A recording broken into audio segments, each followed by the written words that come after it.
Bismillahirrahmanirrahim. Assalamualaikum warahmatullahi wabarakatuh. Alhamdulillah, alhamdulillah rabbil alamin. Wassalatu wassalamu ala sayyidil mursalin wa ala alihi wa sahbihi ajma'in. Subhanaka la ilma lana illa ma 'allamtana innaka antal alimul hakim. Rabbi shrah li sadri wa yassir li amri wahlul 'uqdatam min lisani yafqahu qawli. Amma ba'du. Saudara yang kita muliakan, para asatidzah, para guru, para tokoh masyarakat, para sepuh-sepuh, para hujaj, bapak-bapak dan ibu-ibu yang dirahmati Allah Subhanahu wa taala. Wabil khusus yang sama-sama kita hormati Ketua DKM Mushola Al-Ikhlas Al-Mukarram Bapak Abi Hasan, yang kita hormati jajaran pengurus RW dan RT perumahan Rentoman, Villa Rentoman, jajaran pengurus dari Masjid Al-Mustaqim. Ada banyak yang hadir di pusat hadir dan lain sebagainya.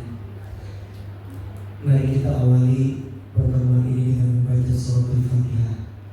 Semoga dengan berkat suratul Fatihah ini Allah mudahkan kita untuk mendapatkan ilmu yang bermanfaat, yang bisa kita amalkan untuk kebaikan dunia dan akhirat kita.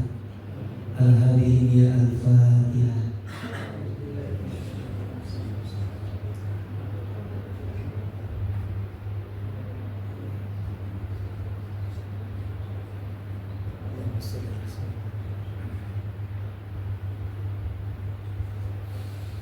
Bismillahirrahmanirrahim.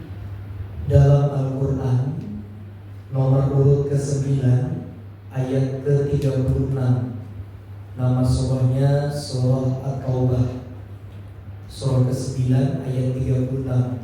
A'udzu billahi minasyaitonir rajim. Inna iddatasy-syuhur indallahi 12 syahra fi kitabillah yauma khalaqas samawati wal ard minha arba'atun hurum. Ila akhir ayat. Saya cukupkan sampai di situ. Bapak Ibu konsentrasi ke saya. Dalam surah At-Taubah ayat ke-36 Allah berfirman, inna sesungguhnya, iddata jumlah bilangan. Ada beberapa informasi yang Allah ingin sampaikan kepada kita di dalam ayat ini. Surah At-Taubah ayat 36. Apa informasinya? Yang pertama, mari Pak, silakan.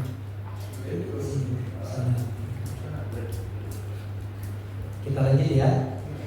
Informasi yang Allah ingin sampaikan dalam ayat ini yang pertama, inna sesungguhnya, iddata jumlah bilangan, asyuhur bulan-bulan. Inna iddatasyuhur sesungguhnya jumlah bilangan bulan. Syuhur ini bentuk jamak. Kalau bentuk mufradnya itu syahrun, artinya bulan. 1 bulan syahrun, 2 bulan syahrani, 3 bulan syuhurun atau asyhur.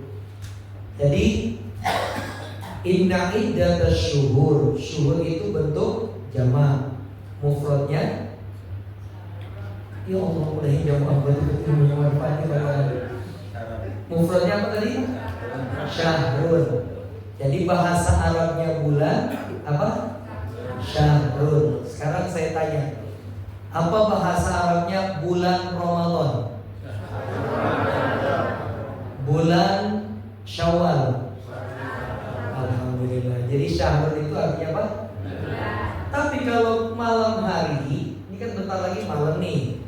Nah malam hari kalau kita lihat ke atas langit, ada apa nih? Apa?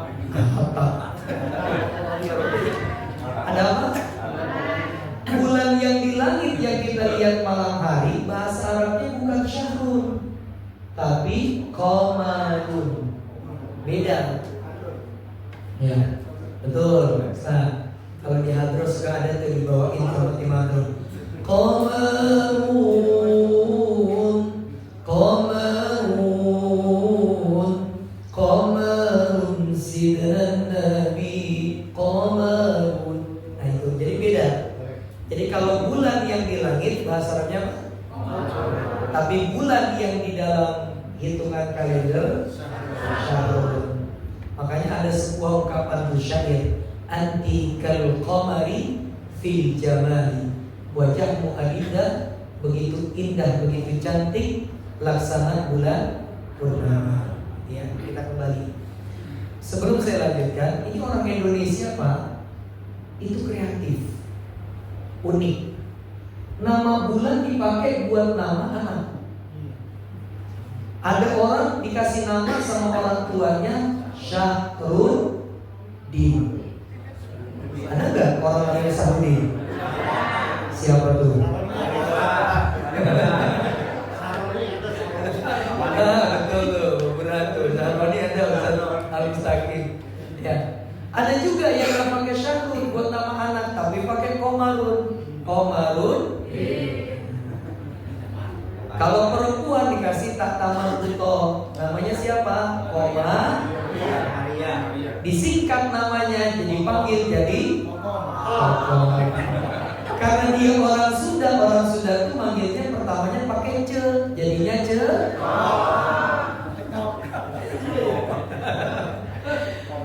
Ada nggak yang namanya begitu tuh?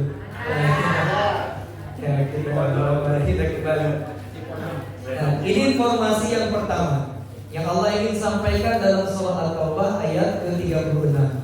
Inna iddatasyuhur, sesungguhnya jumlah bilangan bulan-bulan yang ada dalam setahun, indallahi, yang menciptakan adalah Allah. Berapa Allah ciptakan bulan-bulan itu dalam setahun? Ithna asyara syahran, ada 12 bulan. Jadi pencipta setahun ada 12 bulan itu bukan manusia, tapi Allah. Lalu kita lewati ayatnya langsung. Dari 12 bulan ini, hafal gak nama 12 bulan Hijriah? Hemat. Hafal saudara? Lupa. Ya Allah. Ini kalender Islam harusnya kita hafal kan? Nggak apa? Ya, sama-sama ya kita sebutin 12 bulan dalam kalender. Ya biar kita hafal. Ya kalender Hijriah, kalau kalender Miladiah kan hafal semua. Yang Januari, Februari. Apalagi ibu. Ntar lagi awal bulan pasti hafal. Dan 12 kalender dalam kalender Hijriah, ada juga 12 bulan juga. Yuk sama-sama. Ustaz ikuti jamaah, jamaah ikuti Ustaz. Ya sama-sama ya, ikuti saya, angkat suaranya. 12 bulan dalam kalender Islam, sama-sama. Muharram, Rabiul, Jumadil. Enak ya, kita terusin. Roma, Syawal, Zulhijjah. Aku yang telah menciptakan 12 bulan itu, kata Allah dalam surah At-Taubah ayat 36. Lalu informasi yang kedua Allah ingin sampaikan apa? Minha arba'atun hurum. Dari 12 bulan itu aku mengistimewakan 4 bulan di dalamnya. 4 bulan ini disebut sebagai Syahrul Haram, bulan yang mulia, Masjidil Haram, masjid yang. Tapi kalau kita buka Al-Quran atau kita buka terjemah atau Bapak cari tadi barusan di Google, 4 bulan yang dimuliakan Allah ini gak disebutkan oleh Allah di dalam Al-Quran. Lalu dari mana kita tahu nama 4 bulan ini? Maka kita tahu nama 4 bulan ini melalui hadisnya Rasul. Dalam hadis riwayat Imam Al-Bukhari Muslim, Rasulullah SAW bersabda, Innal arda istadarat kahayati. Bumi itu, kata Nabi, berputar pada porosnya. Lalu Allah menciptakan dalam setahun ada 12 bulan. Dari 12 bulan itu Allah mengistimewakan 4 bulan di dalamnya. Thalathah mutawalliyah aisyardun mutatabi'ah. 3 bulan berurutan dan 1 terpisah. Yang berurutan 1 bulan ke-11, bulan ke-12, bulan pertama, dan yang terpisah yaitu bulan ke-7. Apa nama bulannya Ustaz? Nabi katakan yang 3 berurutan, bulan Zulqa'dah, bulan Zulhijjah, Muharram, dan terakhir yang terpisah yang keempat bulan Rajab. Waduh, kencang salah lagi. Bulan apa Bu? Rajab, bukan Ramadan. Yuk sama-sama. 4 bulan yang dimuliakan Allah apa? Zulqa'dah, Zulhijjah, Muharram, dan yang 1 Rajab. Nah, kita saat ini kita berada di bulan yang pertama yang diistimewakan Allah. Bulan apa? Ya, ada yang menyebut Zulqidah, ada yang menyebut Zulqaidah, ada yang menyebut Zulqa'dah. Kalau orang Betawi nyebutnya malah bulan Apit, gitu ya. Nah, bulan kita saat ini ada bulan Zulqa'dah, bulan pertama yang diistimewakan Allah. Apa keistimewaan bulan ini Ustaz? 1, kata Abdullah ibnu Abbas radhiyallahu anhuma, innal hasanati fiha yudha'afu lahu adhafan mudha'afah. Segala macam kebaikan, semua bentuk ibadah yang dilakukan di bulan-bulan haram, pahalanya Allah lipat gandakan. Maka kita sholat, puasa, zikir, baca Quran, sedekah, termasuk hadir kita di majlis pada sore ini, ada di bulan pertama yang dimuliakan Allah, insya Allah pahalanya berlipat ganda. Sama-sama saling mengingatkan, yuk kita perbanyak ibadah. Terserah mau memperbanyak sholat, memperbanyak zikir, baca Quran, baca sholawat, sedekah, puasa, atau apapun itu. Perbanyak kebaikan karena pahala Allah lipat gandakan. Yang kedua, apa keistimewaan bulan ini? Kalau kita buka Al-Quran, surah kedua, surah Al-Baqarah ayat 197, Allah berfirman, Al-Hajju ashhuru ma'lumat. Bulan haji itu dilakukan atau dikerjakan pada bulan-bulan yang sudah ditetapkan Allah.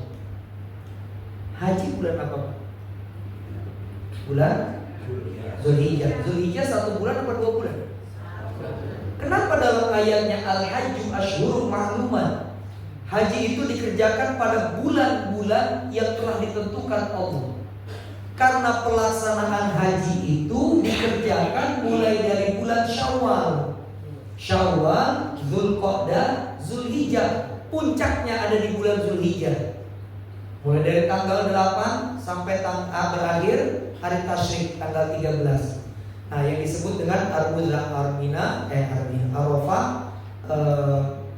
Mina, Muzdalifah, dan lain sebagainya. Nah, maka bulan Syawal udah ada tuh banyak jamaah yang hadir. Kemarin jamaah saya di Pondok Indah ada yang tanya, Ustaz, saya diajakin umroh di bulan Syawal. Sekarang kan umroh itu pisahnya 3 bulan.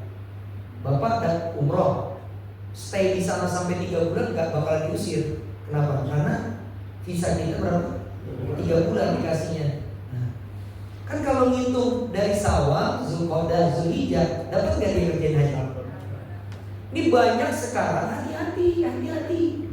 Banyak travel orang-orang yang memanfaatkan kesempatan dalam kesempitan. Orang mau ibadah ditipu, ini udah banyak Pak. Jamaah saya kemarin tanya, Ustaz, saya ditawarin umroh, terus nanti sampai haji. Saya bilang, Bapak Ibu jangan. Emang kenapa Pak Ustaz? Kan kita visanya 3 bulan. Betul, Bapak Ibu dapat visa 3 bulan, cuman visanya pakai visa apa tadi? Sedangkan kalau pas haji tahun ini Saudi betul-betul memperketat. Yang memakai visa selain visa haji, maka 1, dideportasi, diusir. Kedua, tidak boleh masuk ke negara Saudi 10 tahun. Ketiga, denda 550 juta. Hati-hati, jangan tertipu murah, jangan tertipu ini dan lain sebagainya. Lihat, ya, rekam jejaknya, travelnya, siapa yang membawa dan lain sebagainya. Hati-hati ya, jangan sampai tertipu. Nah, kita kembali Bapak Ibu sekalian. Tanggal 20 Syawal itu kemarin seluruh jamaah umroh udah disuruh pulang, meninggalkan Saudi. Kenapa? Persiapan haji. Maka ada yang mulai datang dari bulan Syawal. Nah, jamaah kita kloter Indonesia itu mulai bulan Zulqa'dah ini.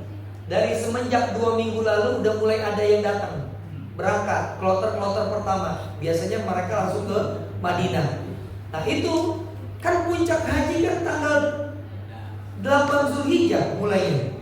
Lalu mereka ngapain Ustaz? Sambil menunggu puncak haji yang datang dari Syawal atau Zulqa'dah, mereka melakukan ibadah umroh terlebih dahulu. Khususnya mereka yang datang dari Asia, mereka umroh dulu sambil menunggu puncak haji. Nah, maka setelah umroh mereka baru haji, disebutlah haji mereka haji tamattu. Kalau penduduk setempat, orang-orang Saudi, entar pas sudah mau mendekati tanggal 8 Zulhijjah, mereka baru ngambil niat ihram. 9 mereka wukuf, selesai haji mereka baru umroh. Ini disebut haji qiran. Semoga kita semua yang hadir, Allah mudahkan kita semua untuk bisa melaksanakan ibadah haji dan umroh. Mau nggak berangkat haji?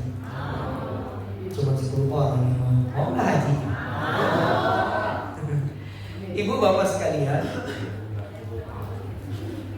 seluruh umat Islam sedunia itu jumlahnya 5 miliar. Umat Islam sedunia jumlahnya berapa? 5 miliar. Sedangkan Saudi hanya mampu menampung jamaah haji cuma 5 juta. Jadi bukan kenapa sih Ustaz gak bisa dibanyakin Saudi? Bukannya gak mau, gak nampung. Ini ruangan musola yang mungkin bisa lah diisi 100 orang. Tapi kalau diisi 500 orang, injek-injekan kita di sini Pak. Makanya hanya diberlakukan berapa? 5 juta. Nah, itu pun sekarang diperketat, gak boleh ada yang masuk kecuali pakai visa haji. Sekarang masuk ke Masjidil Haram jamaah haji itu ada face recognizing. Jadi dilihat ada alat kayak begini, buka tek. Oh benar, dia pakai visanya haji. Kalau kesorot masuk Masjidil Haram, ternyata begitu dilihat, oh ternyata visanya bukan haji, tadi deportasi, gak boleh masuk Saudi 10 tahun, denda 550 juta. Udah semakin canggih di Saudi sekarang. Nah, kita kembali. Maka kalau cuma 5 juta setahun yang bisa haji, yang 4,9 miliar ini bagaimana? Tapi tenang, kita punya Allah yang Maha Rahman, Maha Rahim. Allah itu gak mau kita bersedih. Allah itu gak mau melihat hamba-hambanya putus asa. Ya Allah, saya gak bisa haji kayak mereka yang 5 juta. Tenang, kata Allah, aku sudah siapkan untuk kalian amalan-amalan. Jikalau kalian kerjakan ini, maka Nabi mengatakan Allah akan mengganjar kalian pahala senilai pahala haji. Kita tahun ini gak berangkat haji Pak, tapi ketika mereka yang pulang haji dapat pahala haji, kita pun yang di tanah air punya pahala haji, dengan jalan mengerjakan amalan-amalan ini. Apa amalannya Ustaz? 1. Dalam hadis riwayat Imam At-Tabrani dalam kitab Mu'jam Al-Kabir jilid ke-8 halaman 259, Rasulullah SAW bersabda, "Man masya ila salatin maktubati." Orang yang melangkahkan kakinya menuju sholat berjamaah di masjid atau di musola, maka baginya nilai pahala senilai pahala haji.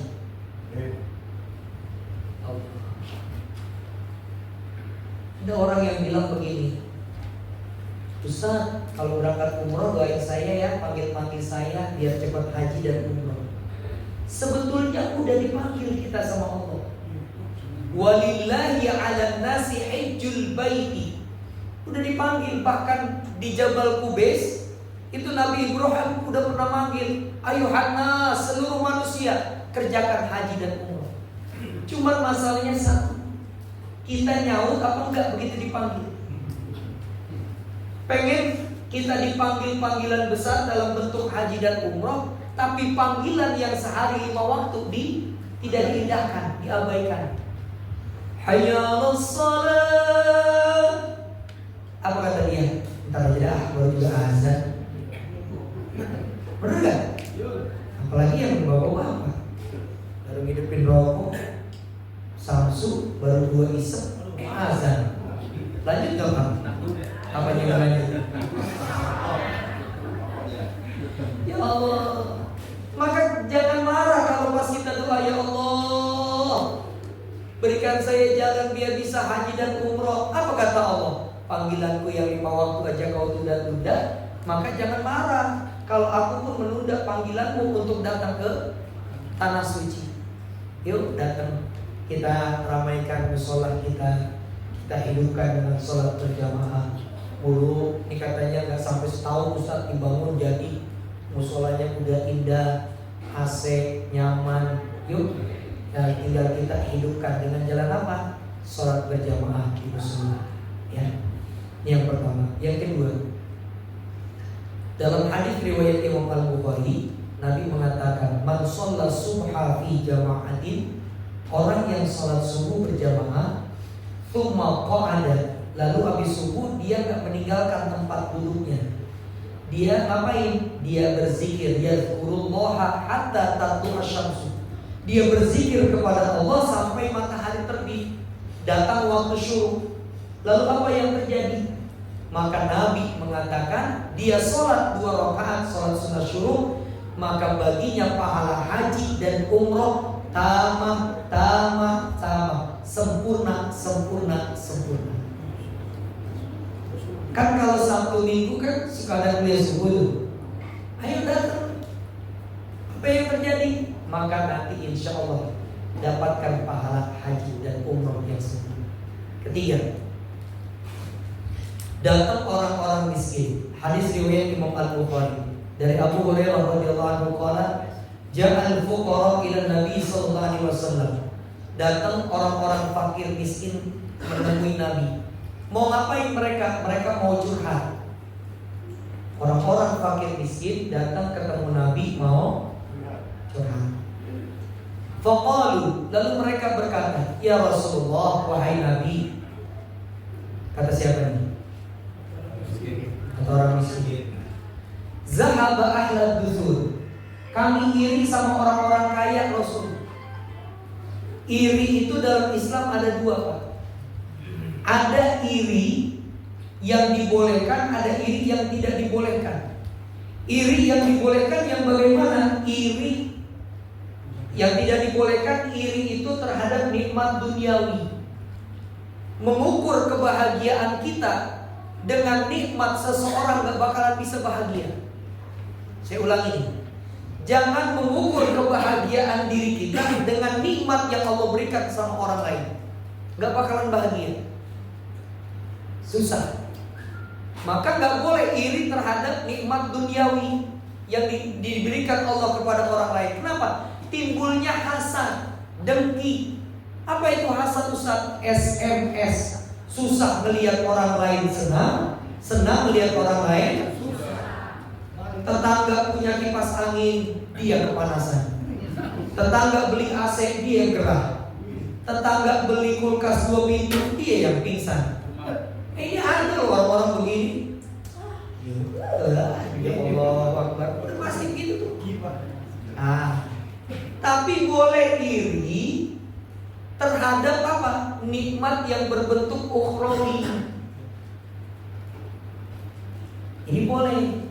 Ngelihat orang ibadah, Masya Allah, ini jamaah dari Al-Mustaqim datang pengajian bulanan di Al-Ikhlas, Saya masa yang rumahnya di samping musola nggak datang, malu ah, nggak apa-apa. Dengar Abi Hasan baca Quran, Masya Allah suaranya bagus banget, ya enak banget. Haji banget nih baca Quran. Ah, saya juga pengen baca Quran. Boleh. Melihat orang rajin puasa, saya juga pengen puasa. Kalau nikmat yang berbentuk ukhrawi itu akan menimbulkan apa? Menimbulkan dalam diri kita semangat buat ibadah. Nah, orang-orang miskin kita kembali, ini ngadu ke Rasulullah SAW tentang iri hati mereka kepada orang-orang kaya. Tapi bukan masalah nikmat harta. Apa? Mereka berkata, ya Rasulullah, itu enak banget ya orang kaya. Emang kenapa? Nahnu nusolli wa hum yusallun. Kami orang-orang miskin sholat, orang kaya juga. Nahnu nasum wa hum yasumun. Kami puasa bulan Ramadan, orang miskin, orang kaya juga. Tapi satu ya Rasulullah, dengan harta yang Allah limpahkan buat mereka, maka dengan harta itu kata orang-orang fakir miskin, mereka bisa haji, mereka bisa umroh, mereka bisa kurban, mereka bisa sedekah, menyantuni anak-anak yatim. Yang itu kami orang-orang fakir tidak bisa melakukannya. Lantas apa Nabi bilang? Jangan sedih. Ala adullukum ila amalin. Mau gak kalian aku tunjukkan kepada sebuah amal?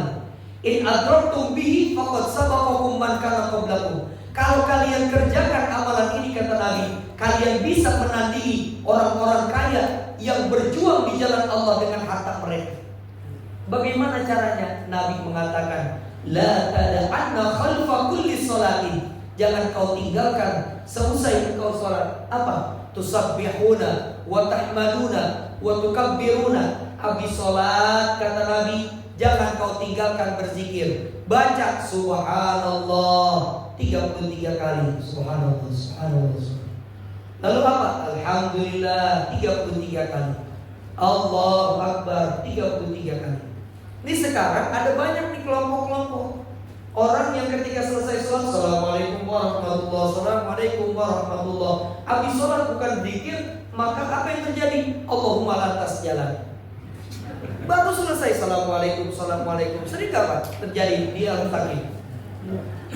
Ya kalau memang kondisinya betul-betul lagi benar-benar urgent, ya bolehlah. Tapi masa sih setiap waktu, setiap hari berzikir sejenak. Jangan tinggalkan tempat sholat kita sebelum kita berzikir kepada Allah. Lalu yang sebelum kita lanjut yang keempat, yuk sama-sama kita zikir kepada Allah. Semoga lisan kita ini senantiasa basah berzikir kepada Allah Subhanahu wa taala. Subhanallah walhamdulillah.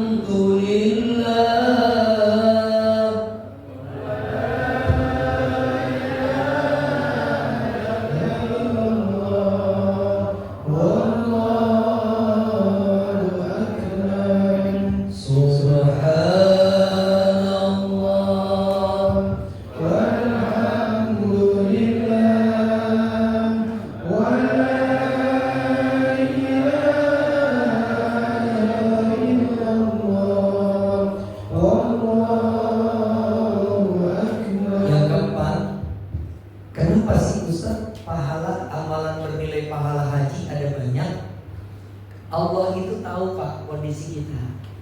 Kalau nggak bisa ngamalin yang pertama, ngamalin yang kedua. Nggak bisa ngamalin yang kedua, ngamalin ketiga, dan berikutnya seterusnya. Jadi apa amalan yang pertama?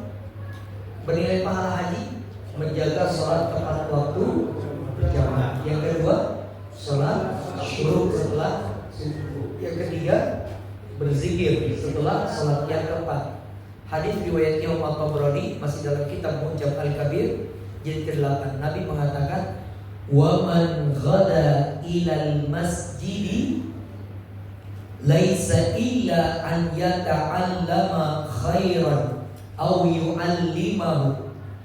Orang yang melangkahkan kakinya ke masjid atau ke musola, mau ngapain?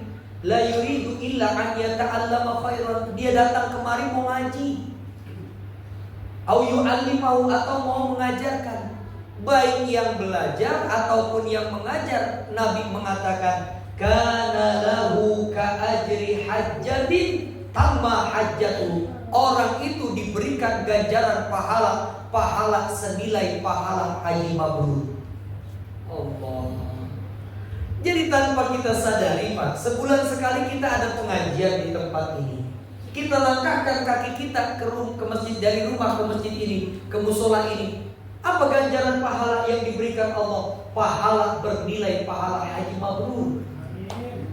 Maka Pak Tri, Pak Burhan, Pak RW Hartomo, ya, terus Abi Hasan, Ustaz Ali dan semuanya yang lainnya, ibu-ibu semua, kita datang ke musola ini dalam rangka untuk mengkaji ilmu. Kita semua ada dalam catatan ibadah kita pahala senilai pahala haji yang mabrur. Bukan cuma itu. Kalau kita yang pernah haji, pernah umroh, tahu tuh ada tempat di Madinah, di Masjid Nabawi, namanya Raudhah. Apa itu Raudhah, Ustaz? Kata Nabi, ma baina baiti wa minbari raudhatun min riyadil jannah. Antara rumahku dan mimbarku adalah taman surganya Allah. Yang bersujud dan berdoa di tempat itu diijabah sama Allah. Tapi Raudhah bukan cuma di Masjid Nabawi. Raudhah ada di sekitar kita. Yang bilang bukan saya, Rasulullah. Apa Nabi katakan? Inna lillahi malakun yatufuna fil ardi. Allah punya seorang malaikat yang diutus ke bumi. Ngapain? Ini malaikat ditugaskan sama Allah buat keliling bumi, tawaf, yatufuna fil ardi. Yabhatuna an raudhatin min riyadil jannah. Mencari taman-taman surganya Allah. Apa itu? Ala wahya majlisul ilmi, yaitu majlis ilmu. Maka setelah dapat majlis ilmu, di mana? Di Villa Grand Toma, ini malaikat berada di atas kepala kita, lalu membentangkan sayapnya.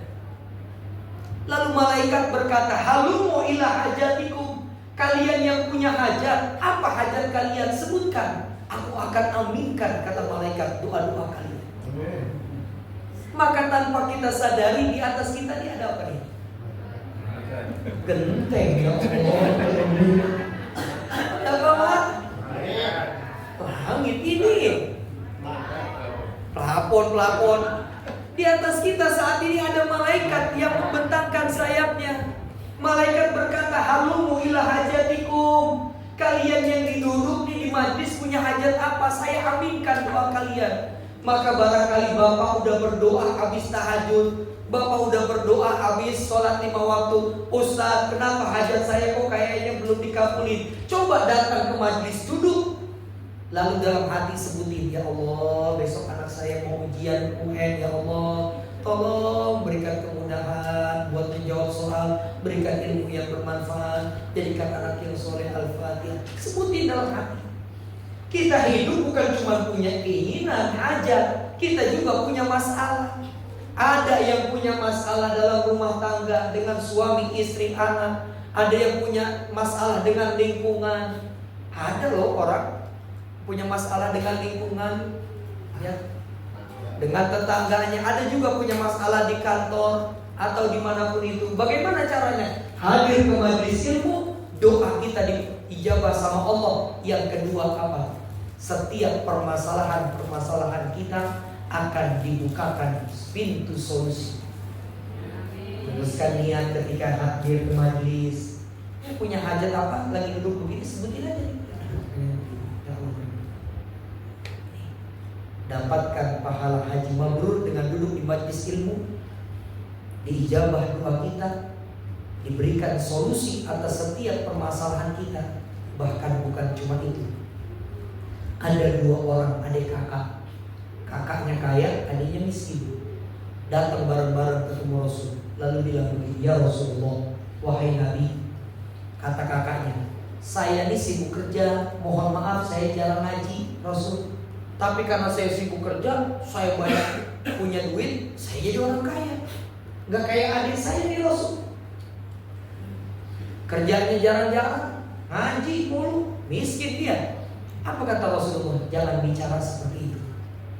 la'allaka turzaqu bihi. Bisa jadi rizki yang Allah berikan kepadamu itu berkah duduknya adikmu di majlis ini. Bisa jadi Pak, kita duduk di majlis ilmu ini itu jadi satu jalan Allah bukain pintu rizki kita. Ustaz, tapi saya kan udah pensiun. Bisa jadi nanti rizkinya istri, bisa jadi istrinya anak, cucu, menantu. Itu diberkakan Allah. Karena apa? Karena dulu kita di majlis ini. Makanya saya selalu bilang sama ibu-ibu ketika pengajian, Bu, ayo yang ngajinya. Kenapa? Di sela-sela kesibukan mengurus rumah tangga, bisa jadi suami kita dibukain Allah pintu rezekinya karena berkat istrinya dulu di majlis ini. Dan sebagai seorang suami, maka jangan pula kita ada merasa tinggi hati dan sombong. Wah, ini kan saya duit gara-gara saya kerja, Ustaz. Bisa jadi Allah limpahkan rezeki kepada suami. Kenapa? Karena jalan duduknya istri-istri kita di majlis. Yang berikutnya, apa kemuliaan lain dari duduk di majlis ini? Setiap langkah kaki kita akan dicatat oleh Allah SWT. Yasin surah ke-36 ayat ke-12. Al-yawma nakhtimu ala afwahihim wa tukallimuna wa tashhadu arjuluhum bima kanu. Kiamat ketika sudah terjadi, Allah bangkitkan lagi manusia. Lalu apa yang terjadi? Wa naktubu ma qaddamu. Ketika mereka masih hidup, langkah kaki mereka aku tulis di dalam buku kebaikan, buku catatan amal mereka. Ini kita datang ke majlis, udah ditulis sama Allah dalam buku kita. Tadi dapat pahala haji mabrur. Apalagi man kharaja fi talabil ilmi fa huwa fi sabilillah hatta yarji'a. Orang yang melangkahkan kakinya dari rumah ke majlis ilmu, pulang pergi langkah kakinya ditulis Allah sebagai langkah kaki orang-orang yang berjihad di jalan Allah. Bukan cuma langkah kakinya, Pak. Bekas jalan-jalan yang kita pijak, yang kita injak, itu jalanan yang kita pijak tadi akan bersaksi di hari kiamat, memberikan kesaksian yang meringankan kita. Tadi kesini injek tangan.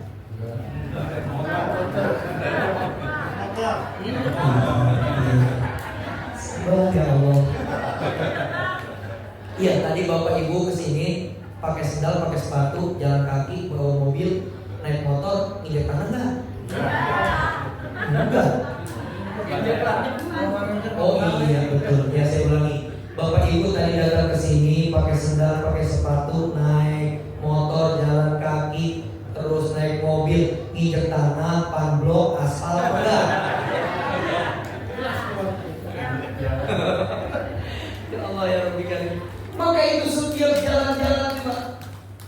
Kata Allah, wa atharahum, itu jalan-jalan yang kalian pijak akan bersaksi di hadapanku nanti, meringankan pertanggungjawaban kalian di hadapanku. Masya Allah. Kan nih, saya ingat nih. Ada nggak?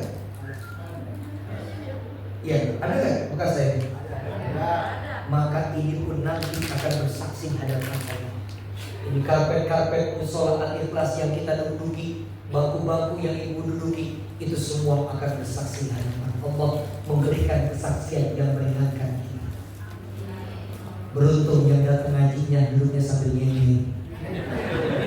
Yang bersaksi dua, apa? Karpet hijau apa? Makanya besok-besok duduknya sambil. Ibu-ibu juga beruntung, duduknya apa? Di atas kursi. Maka nanti yang bersaksi apa? Itu apa namanya tuh? Bukan tuh. Bawa pandoknya sama kursi-kursi yang akan masuk surga. Insya Allah. Ini bagian terakhir sebelum saya tutup. Selain masuk di bulan Zulhijjah, bulan Zulqa'dah, bulan berikutnya sebentar lagi tanggal 26, 27 kita akan masuk bulan Zul. Apa kemuliaan Zulhijjah dalam surah Al-Fajr? Ini bulan yang kedua yang dimuliakan Allah. Allah berfirman, wal fajr wa layalin ashr wasyaf'i wal fajr. Kalau kita belajar gramatikal bahasa Arab, huruf waw itu ada beberapa fungsi faidah. Yang pertama, waw itu bisa berfungsi sebagai lil wasl, kata sambung. Ya kan? Contohnya apa? Matahari dan bulan. Asyamsu wal qamar. Waw artinya dan, sebagai kata sambung. Tapi wawu bisa juga berfungsi dalam gramatikal bahasa Arab sebagai lil qasam, sumpah. Kalau kita bersumpah, contoh bersumpah atas nama Allah, kita bilangnya wallah, artinya bukannya dan Allah tapi demi. Nah, dalam surah Al-Fajr di situ Allah bersumpah, tapi bersumpahnya Allah bukan atas nama dirinya, bukan pula bersumpah atas nama sifat-sifatnya yang mulia, tapi Allah bersumpahnya atas nama makhluk. Maka kalau Allah sudah bersumpah atas nama makhluk, dalam tafsir Ibnu Katsir, para ulama mengatakan berarti dalam makhluk itu ada sesuatu kemuliaan. Wal fajr, demi waktu subuh. Wow, kemuliaannya banyak nih waktu subuh. Nanti kapan waktu kita buka. Yang kedua, kita fokus di ayat kedua. Walayalin ashr. Wa, dan aku bersumpah, kata Allah, layalin ashr. Layalin itu bentuk jamak. Mufradnya lailatun, artinya malam. Lailatun artinya malam. Bentuk jamaknya layalun. Jadi layalin, dan aku bersumpah, kata Allah, demi malam-malam. Karena jamak. Mufradnya apa tadi? Lailatun. Lailatun artinya, makanya ada orang perempuan namanya Siti Laila, artinya perempuan. Perempuan lahir di malam. Kita kembali. Dan aku bersumpah, kata Allah, demi malam-malam yang 10 Asyur. Nah, bahasa Arab Laila itu juga diartikan sama orang Arab itu sebagai hari. Dulu ketika saya di Mesir, ketika kuliah, itu kalau janjian sama orang Arab, insya Allah bukroh fil lail, insya Allah besok hari. Tapi dia nggak bilang bukroh bin nahar, tapi mereka dia bilangnya apa? Bukroh bin lail. Dia bilangnya besok malam. Maksudnya apa? Maksudnya besok hari. Gitu. Nah, maka ada yang mengartikan layalin asyar di sini. Ada beberapa pendapat. Ada 10 malam terakhir bulan Ramadan. Tapi pendapat yang paling kuat dari Ibnu Abbas, 10 hari yang Allah bersumpah dalam surah Al-Fajr ayat 2 itu dari tanggal 1 sampai tanggal 10 bulan Dzulhijjah. Karena Dzulqa'dah kan udah mau habis. Kita masuk dikit nih bulan Dzulhijjah.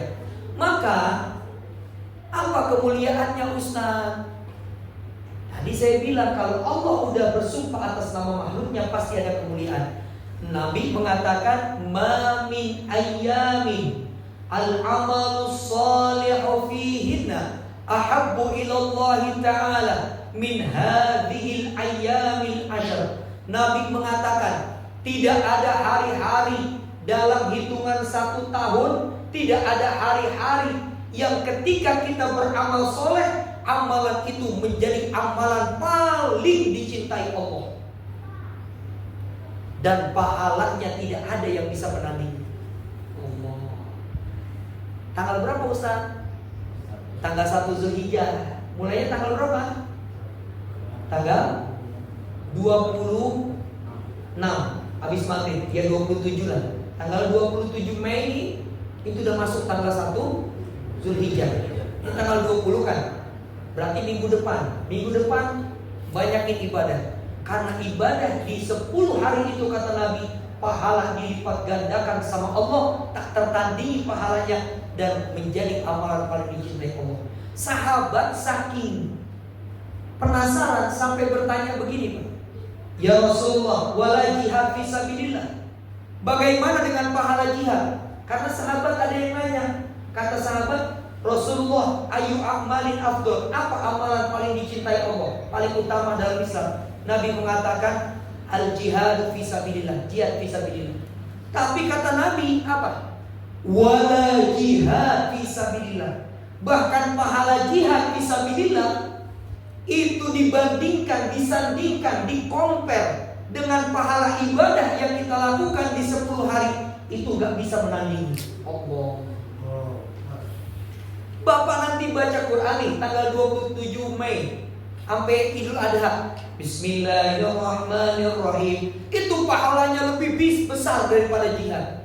Bapak sedekah, Bapak zikir, baca Al-Quran, sholat, puasa dan lain sebagainya.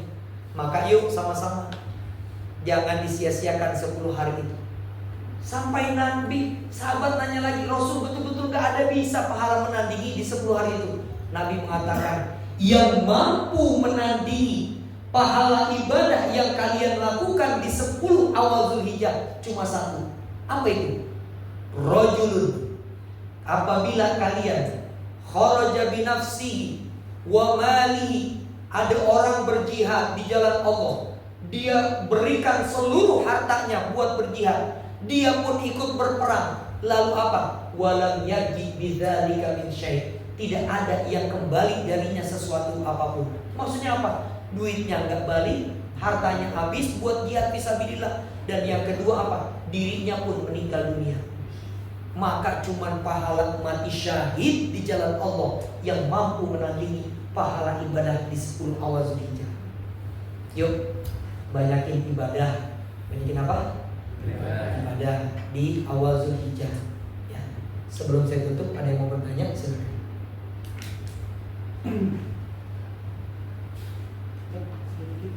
Ya. Ini banyak jamaah pengajian di kampung saya juga. Dia masih nanya nih, antara haram suci yang tadi dibilang dengan haram yang tidak dibolehkan, itu penjelasannya seperti apa? Gimana sih? Kan ada Masjidil Haram, terus ada haram yang tidak dibolehkan. Oh. Padahal saya sudah menjelaskan detail, tapi masih belum paham ya. Mungkin dari Ustaz ada penjelasan yang lain. Ustaz, Ya. apa bedanya haram dengan haram? Iya. Nah, begini Bu, bahasa Arab itu luas. Satu kata bahasa Arab bisa punya banyak makna. Kalau Ustadz mungkin dulu pernah belajar nahwu shorof, doroba itu artinya memukul. Biasanya kita kalau di pesantren tuh kalau belajar fiil sama maf'ul, doroba Muhammadun Zaidan. Muhammad memukul Zaid. Muhammad jadi fa'il, subjek, Zaid itu jadi kata kerja, verb, ya fiil, terus objeknya siapa? Zaid, kan begitu kan? SPO, gitu kan? Subjek, predikat, objek. Nah, doroba itu selalu dipakai tuh kalau di pesantren-pesantren ngajarin ilmu nahwu. Nah, sekarang kata doroba itu artinya memukul. Doroba yadribu, dorban. Tapi coba kalau kita buka dalam surah Al-Baqarah, Inna Allah la yastahyi ayyadriba mathalan ma ba'udah fama fawqaha. Allah gak malu. Yadriba apa? Ayyam tathila, memberikan contoh. Tuh artinya beda. Sekarang kataba. Kataba artinya apa? Menulis. Katabtu risalatan, aku menulis sebuah surat. Tapi dalam surah Al-Baqarah 183, ya ayyuhalladzina amanu kutiba, di situ artinya bukan menulis tapi wujiba, diwajibkan. Jadi kalau gini apa Ustaz haram? Bedanya haram dengan yang mulia dengan yang haram. Ya, dilihat konteks teks kalimatnya. Ya, inni ahramtu nafsi, aku mengharamkan diriku minum khamr. Gak mungkin aku muliakan diriku minum khamr. Nah, jadi disesuaikan dengan apa? Konteks kalimat itu. Ini ada jamaah kita mau tanya masalah jamaah haji. Oh, saya pikir mau bertanya ada yang WA. Ada yang WA lagi? Ada yang WA lagi. Ada yang mau tanya lagi Pak? Ya konsentrasi itu saya. Ada? Gak ada. Baik, yuk. Kalau nggak ada, sebelum kita tutup, ini saya belum bahas masalah kurban. Jadi kapan waktu Nanti malam sebentar, hari Minggu keempat saya jadwalnya di Al-Mustaqim. Mudah-mudahan sehat walafiat. Minggu depan habis di sini sih di jadwal saya ke Jogja ini cara pengajian. Ya, tapi insya Allah bisa. Nanti minggu depan habis maghrib ada pengajian di Al-Mustaqim. Kita lanjutin apa keutamaan lain dari bulan Zulhijjah. Jadi kita baru saja bahas keutamaan Zulqa'dah, sebagian dari Zulhijjah, termasuk nanti Zulhijjah tentang kurban. Habis maghrib minggu depan di mana? Di Al-Mustaqim. Ya, silakan yang mau hadir Bapak dan Ibu sekalian. Kita akan bahas tentang keutamaan daripada kurban. Yuk, sebelum kita tutup, kita baca talbiyah. Semoga wasilah talbiyah yang kita baca ini Allah mudahkan jalan kita, Allah takdirkan untuk bisa melaksanakan haji dan umrah. Labbaik Allahumma labbaik, labbaik la syarika laka labbaik, innal hamda wan ni'mata wal mulka la syarika lak, innal hamda wan ni'mata wal mulka la syarika lak. Alamin. Saling doa ya, saling doa biar sehat semua. Saya ini sore ini baru maksakan diri dan dari malam sampai diimpus. Kecapean ya saling doa mudah-mudahan